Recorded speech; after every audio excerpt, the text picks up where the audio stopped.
Hello everyone, welcome to Snakes on Sam. My name is Sam and I have a bunch of snakes, so you get the name.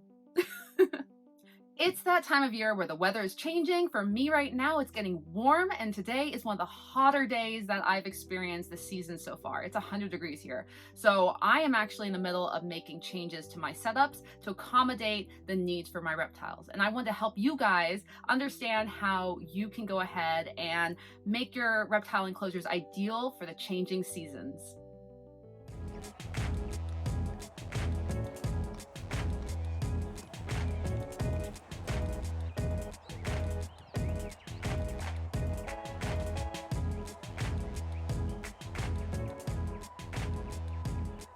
This video is geared for people who are new reptile owners and also people who are experiencing their first season change with their reptiles. And even if you're experienced herp or semi-experienced, this may be a great video to help you understand what these reptiles need during season change in a more in-depth way.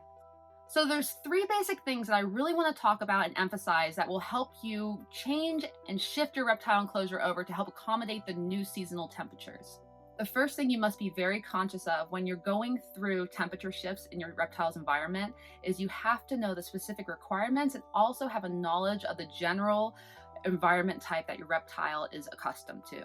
Knowing your reptile's environment type is so important in knowing kind of the basics on what your reptile needs in both humidity and temperature.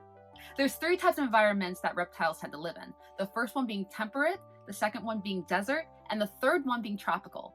Just knowing the general basics behind those types of environments will help you understand the temperature and humidity needs of your reptile. But I always recommend going further into investigating your reptile's needs.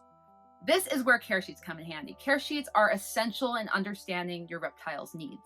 If you can't find one for your specific reptile, I may have one for you. So if you go to SnakesonSam on Instagram and message me there, I can give you a care sheet. It'll look like something like this. This is one I have for blue-tongued skinks, and it's so detailed and it will help you out immensely.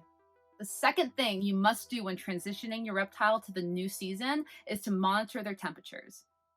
Please don't rely on the sticker temperatures that you keep in the corner of your reptile cage. Sticker guy, the sticker thing. What? Temperature gauge. No. That's great for understanding the ambient temperature, but to understand how the ambient is interacting with your hotspot, you need one of these bad boys. So this is a spot meter, and how it works is you point it, you pull the trigger, and you see that little light? That's where it's measuring the temperature. So you can move that throughout your cage and measure each section and know exactly what your temperatures are. So helpful in keeping your reptiles healthy. All right, so now you know your reptile's environment type, you've messaged me for a care sheet, you have a heat gun ready to go. What's the final thing you need to know in order to transition your reptile into a new season? Given it's the hot season, you need to know the signs of heat stress. Reptiles don't have the ability to sweat like we do. Like me right now, I'm sweating, it's so hot in here, oh my gosh.